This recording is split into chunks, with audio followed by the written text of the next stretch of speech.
अस्सलाम वालेकुम नाज़रीन, जाली मैंडेट पर आई हुकूमत जिस तरह से जाली तरामीम करने की कोशिश कर रही थी, इस पर सुप्रीम कोर्ट की तरफ से वजाहत जारी की गई और ये जाली मैंडेट पर आई हुकूमत पर किसी तमाचे से कम नहीं है। अब पीटीआई वाले और मौलाना फजलुर रहमान किस तरह से इस जाली मैंडेट पर आई हुकूमत की साजिशों को नाकाम करने जा रहे हैं, इस पर हामिद मीर ने बड़ा बेहतरीन तबसरा किया। आइए पहले उनकी गुफ्तगू सुनते हैं, फिर इस पर बात करते हैं। ये फरमाइए कि अगर आज ही वफाकी काबीना ने ये मंजूरी देनी है और सेनेट में भी पेश होना है, क्योंकि वफाकी काबीना का इजलास जारी है, तो फिर बैरिस्टर गौहर खान जो कह रहे थे हमने जाकर बानी पीटीआई खान साहब से मशावरत करनी है, उनकी मंजूरी लेनी है, तो फिर ये इत्तफाक राय कह सकते हैं? अभी तक देखें, जो आइनी तरमीम के लिए जो खुसूसी पार्लिमानी कमेटी है, जी जी, उस कमेटी में तहरीक इंसाफ की नुमाइंदगी कर रहे थे आमिर डोगर साहब। तो आमिर डोगर साहब ने भी के तकरीबन इत्तफाक राय हो गया है, कुछ अभी हमारे तहफ़्फ़ुज़ात हैं, लेकिन जो फाइनल जो इसकी मंजूरी है वो पार्टी की क़यादत देगी। और बैरिस्टर गौहर साहब जो हैं उन्होंने ये कह दिया जी कि जब तक इमरान खान साहब से हम क्लियरेंस नहीं लेते तो हम इस आइनी पैकेज की हमायत नहीं करेंगे। पाकिस्तान तहरीक इंसाफ की क़यादत ये चाहती है कि इमरान खान साहब की तायद भी शामिल हो जाए। अब इसमें दो इस वक्त सूरतें हैं। जी जी, पहली सूरत जो है जो कि मौलाना फजलुर रहमान साहब के सामने हुकूमत ने रखी, वो ये है कि जी अभी तक JUI, पीपल्स पार्टी, मुस्लिम लीग नून का इत्तेफाक हो चुका है और इसमें ये कहना गलत नहीं होगा कि पीपल्स पार्टी और मुस्लिम लीग नून ने जो मौलाना फजलुर रहमान का मुसवदा है जी जी उस पर यस किया है, क्योंकि पीपल्स पार्टी और नून लीग तो कॉन्स्टिट्यूशनल कोर्ट बनाना चाहती थी, मौलाना फजलुर रहमान उनको कॉन्स्टिट्यूशनल बेंच पे ले आए हैं। और एक और बात थी, बड़ी अहम बात थी, जिसकी तरफ इशारा किया कल रात को मौलाना फजलुर रहमान साहब ने लेट नाइट प्रेस टॉक में, कि ये सारी तरमीम जो है ये इसके पीछे एक आदमी था। तो उसका उन्होंने नाम नहीं लिया, लेकिन सबको पता है कि उनका इशारा जस्टिस काजी फायज ईसा की तरफ था। तो जो मौलाना फजलुर रहमान साहब का ड्राफ्ट है, उस ड्राफ्ट पर अगर मुस्लिम लीग नून और पीपल्स पार्टी मान गई हैं और कॉन्स्टिट्यूशनल कोर्ट नहीं बन रहा, तो इसका मतलब ये है कि काजी फायज ईसा साहब जो हैं वो अब रिटायरमेंट के अलावा उनके पास कोई रास्ता नहीं है। ये मौलाना साहब की जो मौलाना साहब की तरामीम है, आप ही के शो में बैरिस्टर सलमान अकरम राजा साहब ने कहा था कि हमने बहुत सारी तरामीम को मौलाना साहब के ज़रिए रिफॉर्म करवाया या जो भी उन्होंने करवाया है, तो क्या हम ये कह सकते हैं कि PTI की इनपुट भी मौलाना साहब की मुजव्वज़ा तरामीम में शामिल है? नहीं, मौलाना साहब की जो मुजव्वज़ा तरामीम है ना, उसमें सिर्फ PTI के इनपुट शामिल नहीं है। जो मौलाना फजलुर रहमान साहब की जो लीगल टीम थी, उसने PTI के अलावा दीगर जो अपोजिशन की पार्टीज हैं उनके साथ और सिविल सोसाइटी के साथ और सहाफ़ियों के साथ, अच्छा, और जो सुप्रीम कोर्ट बार एसोसिएशन और पाकिस्तान बार कौंसिल के बहुत से जो अहम रहनुमा है उनके साथ भी बात की है। और उसके बाद वो जो है वो और मैं ये आपको बता दूं कि पाकिस्तान बार कौंसिल और सुप्रीम कोर्ट बार एसोसिएशन और ख़ास तौर पे Islamabad high court bar association, ये मुकम्मल तौर पे मौलाना फजलुर रहमान का जो मसवदा है, अच्छा, उसको सपोर्ट कर रहे हैं। मेरी खुद उनसे बात हुई है। तो ये हुकूमत जो है उसने एक तरह से मौलाना फजलुर रहमान साहब के सामने सरे तस्लीम खाम किया। मैं सरेंडर का लफ्ज़ नहीं इस्तेमाल करता, क्योंकि सरेंडर का लफ्ज़ जो है वो नेगेटिव है। तो हुकूमत ने और पीपल्स पार्टी ने इत्तफाक राय के हसूल के लिए मौलाना फजलुर रहमान साहब का जो ड्राफ्ट है उसको सर आँखों पर तस्लीम किया है, और आप ये कह लें कि अपनी पलकों पे सजा लिया उसको। ये जो बानी PTI खान साहब की तायद की बात आप भी कर रहे हैं और बैरिस्टर गौहर खान ने भी की, आप समझते हैं कि खान साहब दे देंगे? वो दूसरा ऑप्शन है। अच्छा, हाँ, देखिए ना, मैंने पहला ऑप्शन आपको बताया कि हुकूमत ने मौलाना साहब से कहा है कि अगर तहरीक इंसाफ ऑन बोर्ड नहीं होती तो भी हमने मौलाना आपको इतनी स्पेस दे दी, आपकी सारी बातें मान ली हैं, तो आप जो है वो उनके बगैर भी तो आईनी तरमीम करवा सकते हैं। तो अब मौलाना साहब जो हैं वो उनको कल से ये कह रहे हैं कि जनाब बेहतर होगा कि आप इत्तेफाक राय से ये तरमीम करें। अगर आप इत्तेफाक राय से करेंगे तो ये बड़ी फोर्सफुल होगी, इसकी पब्लिक में एक्सेप्टेंस होगी। अगर आप माइनस पीटीआई ये तरमीम करेंगे तो ठीक है, तरमीम तो हो जाएगी, हम भी वोट दे देंगे, लेकिन पब्लिक में इसकी एक्सेप्टेंस नहीं होगी, लोग इसके बारे में शुकुक व शबात का शिकार रहेंगे। अब उसके लिए मौलाना साहब जो हैं उन्होंने कल प्राइम मिनिस्टर से बात की, आज फिर जो है वो बिलावल साहब से बात की, तहरीक इंसाफ ने, लेकिन मीर साहब मेरा तो सवाल ये है कि आपके ख्याल में क्या बानी पीटीआई खान साहब इन मुजव्वजा तरामीम की तायद कर देंगे? देखे ना, अब जो उनके पास जाएगा, अगर बिलावल साहब की मेहरबानी से अगर कल बैरिस्टर गौहर साहब की या अली जफर साहब की या सलमान अकरम राजा साहब की मुलाकात हो जाती है अगर इमरान खान साहब से, तो वो इमरान खान साहब को ब्रीफ करेंगे। अच्छा, वो ब्रीफ करेंगे जनाब कि ये हुकूमत का मसवदा था जो वो ये था, और हुकूमत ने तो जो आर्टिकल 8 है उसमें इतनी तरमीम करवा दी थी कि एक आर्टिकल ही के जरिए पाकिस्तान में एक गैर एलानिया मार्शल लॉ भी नाफिज हो सकता था। लेकिन मौलाना फजलुर रहमान साहब ने और तहरीक इंसाफ ने मिल के न सिर्फ उन तरमीम को ख़त्म करवाया है बल्कि कॉन्स्टिट्यूशनल कोर्ट का जो आइडिया है उसको भी ख़त्म करवा दिया, और अब सिर्फ एक बेंच बनेगा।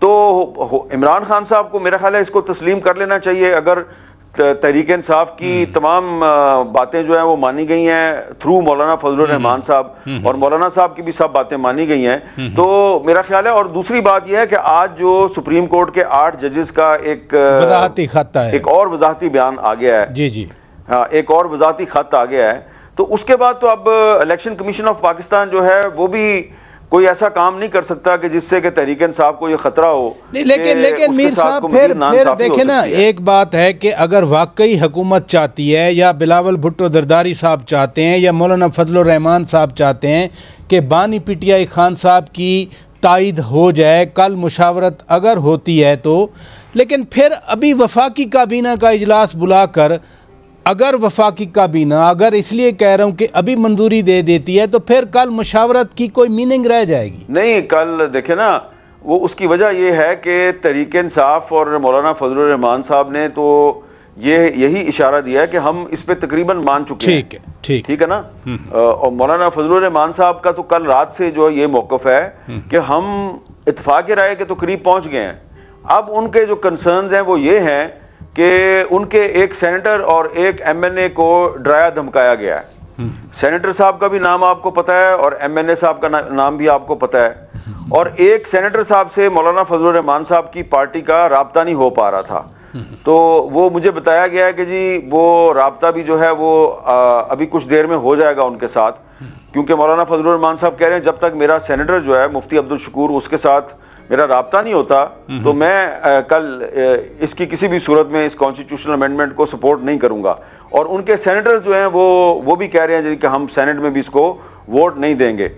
और तहरीक इंसाफ जो है वो ये कह रही है जी कि हमारी भी तकरीबन मौलाना फजलुर रहमान साहब के ज़रिए तमाम तजावीज़ को तस्लीम कर लिया गया, अब हम सिर्फ ये चाहते हैं कि इमरान खान साहब से भी हम तायद हासिल कर रहे हैं। अब इसमें जो है ना वो एक तीर से दो शिकार करना चाह रही है ना तहरीक इंसाफ, कि एक तो वो मौलाना फजलुर रहमान साहब को वो कह रहे हैं जी कि हम तो मान गए हैं, बस जरा इमरान खान साहब से भी मुलाकात करा दें। ये वो मुलाकात है जो हो नहीं पा रही उनकी काफी दिनों से, तो ये भी अगर उनकी मुलाकात हो जाएगी वो खान साहब की खैर वैसे भी मीर साहब वो मुलाकात जो नहीं हो पा रही थी वो 17 तक नहीं हो पा रही थी जब पहले मुलाकात पर पाबंदी लगी थी।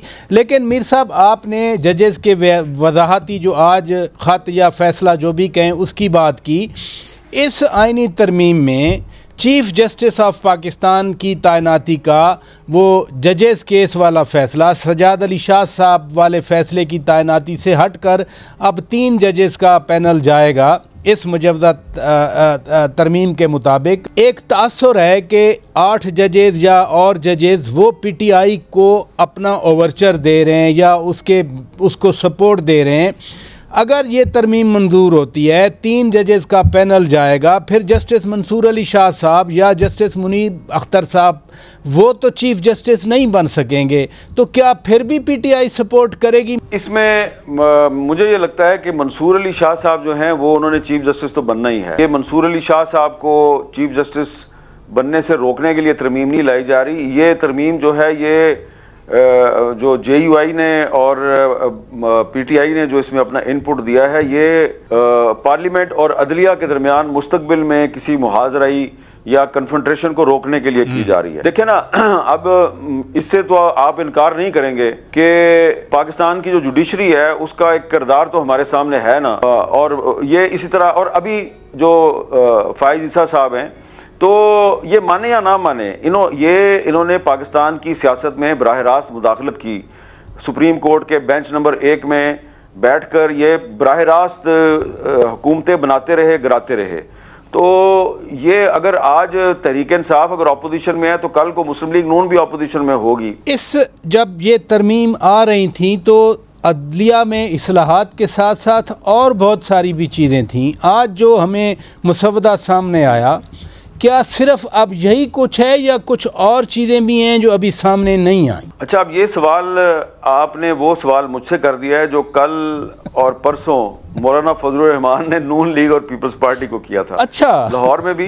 अच्छा। और फिर कल रात की जो मीटिंग थी उसमें भी अच्छा। मौलाना साहब ने उनसे कहा था कि भाई ये बताओ कि ये जो ड्राफ्ट हमने आपको दिया, आप कह रहे हैं जी कि हम इस पर मान गए हैं, तो बस यही ड्राफ्ट ही है ना, और तो कुछ नहीं है, कोई और चीज़ तो नहीं है आपकी पटारी में। तो उन्होंने कहा नहीं नहीं, ऐसी कोई बात नहीं है, बस यही है मौलाना, हम आप और हम जो है वो पहले भी माजी में भी काम कर चुके हैं, तो आप हम पे ट्रस्ट करें। तो उस पर मौलाना साहब ने कहा कि मैं तो ट्रस्ट करने के लिए तैयार हूँ, लेकिन ये बताइए कि हुजूर वाला आपने मेरा एक सेनेटर क्यों गायब किया हुआ है, और मेरे जो MNAs हैं उनको धमकियाँ क्यों दी जा रही हैं। एक तरफ आप मुझे लाहौर में नवाज शरीफ साहब बुला के खाना खिलाते हैं, दूसरी तरफ आप यहाँ मेरे घर पे आके चाय पी रहे हैं और मेरे से कह रहे हैं जी कि आप हमारी हमायत करें, और मैं आपको कह रहा हूँ हाँ करने के लिए तैयार हूँ, और आप मेरी बातें भी मान रहे हैं। लेकिन दूसरी तरफ आप मेरे पार्लियामेंटेरियंस को थ्रेट कर रहे हैं, आप उनको रिश्वत ऑफर कर रहे हैं, उनको कह रहे हैं जी आपके ये काम कर देते हैं, आप अगर हमारी बात नहीं मानेंगे तो हम आपका कारोबार तबाह कर देंगे। तो ये क्यों हो रहा है? तो उस पर फिर बिलावल साहब ने मौलाना साहब का साथ दिया और उन्होंने प्राइम मिनिस्टर से कहा कि प्राइम मिनिस्टर साहब ऐसे नहीं चलेगा, आप मौलाना साहब के कंसर्न्स दूर करें। तो उसके बाद फिर प्राइम मिनिस्टर साहब ने कहा जी मैं बात करूंगा। आज भी बिलावल भुट्टो जरदारी साहब ने अपनी बातचीत में ये कहा कि मैं तवक्को करता हूं कि वज़ीर आज़म साहब मौलाना साहब के जो मुतालबात हैं उनको तस्लीम करेंगे। वैसे ये मुतालबात सिर्फ ये सेनेटर से राब्ते की हद तक हैं या कुछ और चीज़ें भी हैं? देखिए, अभी आपके प्रोग्राम के शुरू होने से थोड़ी देर पहले मुझे पेशावर से पाकिस्तान तहरीक इंसाफ के एक MNA का फ़ोन आया। अच्छा। MNA साहब का ताल्लुक पंजाब से है पेशावर में। वो मुझे एक इंडोनेशिया के नंबर से कॉल कर रहे थे। मैं बड़ी देर से इंडोनेशिया के नंबर से कॉल आ रही थी, फिर वो UK के नंबर से मुझे मैसेज आया कि जी उन्होंने अपना नाम दिया कि मैं कॉल कर रहा हूँ, प्लीज़ मेरा फ़ोन उठा लें। तो मैंने उनका फ़ोन उठाया और मैंने कहा यार ये आप कौन कौन से गैर मुल्की नंबरों से मुझे कॉलिंग कर रहे हैं? तो उन्होंने फिर पंजाबी में मुझे कहा जी कि क्या करें जी हामिद मीर साहब, बहुत हालात ख़राब है हमारे। तो मैंने कहा खैरियत है? उन्होंने कहा जी मेरा घर जो है पंजाब के एक शहर का नाम लिया उन्होंने। अच्छा। उन्होंने कहा मेरा घर तोड़ देता, मैं लुटिया गया, बर्बाद हो गया। और उन्होंने घर की ख़वातीन का भी जिक्र किया और उन्होंने कहा जी उन ख़वातीन को कहा गया कि अपने बंदे को कि पहुंचे इस्लामाबाद तो वोट सानू दवे, और तहरीक इंसाफ ने कोई ताल्लुक नहीं है। तो मैंने कहा तो फिर आप मुझे क्यों फ़ोन कर रहे हैं? उन्होंने कहा जी मैंने आपको ये बताना है कि आप गवाह रहना कि मैंने आपको पेशावर से फ़ोन किया है और मैं डटा हुआ हूँ और मैंने इस्लामाबाद आना ही नहीं। मैंने कहा क्या मतलब है आपने इस्लामाबाद नहीं आना? उसने कहा जी हमने तो देखे ना, हमने तो वोट डालने आना ही नहीं है, वोट तो हुकूमत को चाहिए ना, तो हमने तो वोट डालना ही नहीं है। मैंने कहा भाई आपकी पार्टी ने इत्तेफाक राय कर लिया, ठीक है, तो इत्तेफाक राय के बाद तो आपको आना पड़ेगा।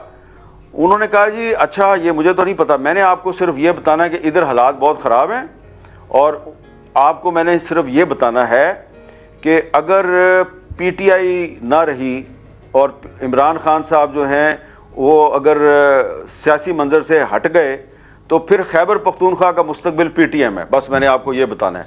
मैंने कहा आप को कैसे पता चला? उन्होंने कहा जी यहाँ तो मुझे कोई रोकने वाला नहीं है ना पेशावर में, तो मैं इधर भेस बदल के, उन्होंने कहा जी मैंने अपनी दाढ़ी बढ़ा ली है, मेरी सफ़ेद दाढ़ी हो गई है, पहले तो मैं बाल में काले करता था, तो अब मैंने वो भी काले करने बंद कर दिए हैं, मेरी सफ़ेद दाढ़ी उग गई है, मैं उस पर टोपी पहनता हूँ और मैं अपने 3-4 बंदों के साथ कभी किस्सा खानी बाजार में चला जाता हूँ, कभी हयाताबाद में चला जाता हूँ, कहीं खाना खाता हूँ, कहीं चाय पीता हूँ, लोगों से बातें करता हूँ। मुझे लग रहा है कि हमारे हालात बहुत ख़राब हैं। बस ये मैंने आपको बताना है। मोहतरमा बेनज़ीर भुट्टो का ख्वाब सिर्फ आईनी अदालत नहीं थी, मोहतरमा बेनज़ीर भुट्टो का ख्वाब था कि पूरे का पूरा चार्टर ऑफ डेमोक्रेसी जो है उसको पाकिस्तान के आइन का हिस्सा बनाया जाए। तो जो पूरे का पूरा चार्टर ऑफ डेमोक्रेसी है राजा साहब, आपको भी पता है उसमें बहुत सी चीज़ें शामिल हैं, और उसमें जो सबसे अहम चीज़ है वो आप अच्छी तरह जानते हैं, वो ये है कि इंटेलिजेंस एजेंसीज की अकाउंटेबिलिटी होनी चाहिए और उसके लिए भी एक सिस्टम बनाया जाना चाहिए। तो बिलावल साहब ये कहते हैं कि अभी वो वक्त नहीं आया, वो वक्त कुछ अरसा बाद आएगा। नाज़रीन, जाली मैंडेट पर आई हुकूमत पीटीआई के वो एमएनए जो जिन्होंने आज़ाद हैसियत से इलेक्शन लड़े, ये उन्हें आज भी आज़ाद समझते हैं। इन्होंने उन्हें कॉल्स की कि वो जल्दी से इस्लामाबाद पहुंचे ताकि इलेक्शन कमीशन ये डिक्लेयर कर दे कि ये अभी भी पीटीआई के उम्मीदवार नहीं है बल्कि आज़ाद उम्मीदवार हैं, फिर वो अपनी मर्जी से उनके बाजू को मरोड़ कर उनसे वोट ले सकें। लेकिन आज सुप्रीम कोर्ट की तरफ से वजाहत जारी की गई और यह वजाहत 2 सफ़ात पर मुश्तमिल है और सुप्रीम कोर्ट की तरफ से की गई वजाहत जाली मैंडेट पर आई हुकूमत पर जोरदार तमाचे की तरह है। ये बात वाज़ेह की गई कि कोई भी आज़ाद एमएनए नहीं है, तमाम तर एमएनए पीटीआई के हैं और वो आज़ाद तस्वुर नहीं किए जा सकते। और ये वजाहत सुप्रीम कोर्ट के उन 8 जजेस की तरफ से की गई जिन्होंने इस केस के बारे में फैसला दिया था। यानी कि इससे ये बात भी वाज़ेह हो गई कि जस्टिस मंसूर अली शाह के साथ साथ वो 8 जजेस इस वक्त हक और सच के साथ डटकर खड़े हैं और वो हक और सच की लड़ाई से पीछे नहीं हटेंगे। और दूसरी तरफ नाज़रीन, पीटीआई और मौलाना फजलुर रहमान ने मिलकर अब जो मुसवदा तैयार किया है और जाली मैंडेट पर आई हुकूमत जो अवाम के बुनियादी हकूक को गसब कर रही है और सुप्रीम कोर्ट को बिल्कुल नकारा बनाने की कोशिश कर रही थी और अनडिक्लेयर मार्शल लॉ भी मुल्क में लगा रखा है और इसी की आड़ में जाली तरमीम करने की कोशिश की जा रही थी। इसको मौलाना फजलुर रहमान ने पूरी तरह से मुस्तरद कर दिया है और अब मौलाना फजलुर रहमान की तरफ से एक मुसवदा पेश किया जा रहा है जिसमें यह भी कहा जा रहा है कि मुबैना तौर पर पीटीआई वाले भी इस मुसवदे के एग्री होने पर करीब करीब है। ये वो मुसवदा है जिसके तहत ना तो अवाम के बुनियादी हकूक को सलब किया जाएगा और ना ही सुप्रीम कोर्ट को कमजोर बनाया जाएगा, बल्कि सुप्रीम कोर्ट को मजबूत किया जाएगा और इस मसवदे के तहत और वो आईनी तरमीम की जाएगी जो मुल्क और अवाम के हक में होंगी। और ये आईनी तरमीम मुबैना तौर पर पीटीआई की तरफ से उस वक्त मंजूर नहीं की जाएंगी जब तक इमरान खान की तरफ से इसके बारे में कोई भी हतमी या फैसला नहीं आ जाता। नाज़रीन, एक तरफ तो ये जाली मैंडेट पर आई हुकूमत ये कहती है कि हम तमाम तर पार्टीज को अपने साथ लेकर चलते हैं, दूसरी तरफ ये फिरौनियत और फसादियत की मिसालें कायम करते जा रहे हैं। किसी की माँ, बेटी और बहन को, बच्चों तक को अगवा कर रहे हैं। इस बारे में कल मौलाना फजलुर रहमान ने बड़े दबंग अंदाज में एक प्रेस कॉन्फ्रेंस भी की और बैरिस्टर गौहर के साथ खड़े होकर मौलाना फजलुर रहमान ने यह भी कहा कि अगर हुकूमत इसी तरह से बदमाशी का रास्ता इख्तियार करेगी तो फिर बदमाशी का रास्ता हम भी इख्तियार कर सकते हैं। और हम जानते हैं कि जो पहले आप जाली आईनी तरमीम करने की कोशिश कर रहे थे वो किसके कहने पर होने जा रही थी। और हामिद मीर के मुताबिक मौलाना फजलुर रहमान का इशारा जस्टिस काजी फाइज ईसा की तरफ था, क्योंकि उनकी इस बात से वाज़ेह है कि ये तमाम जाली आईनी तरमीम जस्टिस काजी फाइज ईसा के कहने पर और उनके ही कहने पर की जा रही। इस पर मौलाना फजलुर रहमान का कहना था कि अगर तुम लोग बदमाशी से ही इस तरह की जाली आईनी तरमीम पास करवाना चाहते हैं तो फिर हम भी यही हैं, तुम भी यही हो। लेकिन अगर आप लोग चाहते हैं कि हमारी कंसेंट इसमें शामिल हो और हम मिलकर ये आईनी तरमीम करें तो फिर ये लोगों को अगवा करना, तशद्दुद करना, इन तमाम ओछे हथकंडों से बाज आ जाओ, वरना फिर हम भी बताएंगे कि बदमाशी किसे कहते हैं। नाज़रीन, आपकी इस बारे में क्या राय है? कमेंट में जरूर बताइएगा। अगली वीडियो में मिलते हैं, तब तक के लिए अल्लाह हाफ़िज़।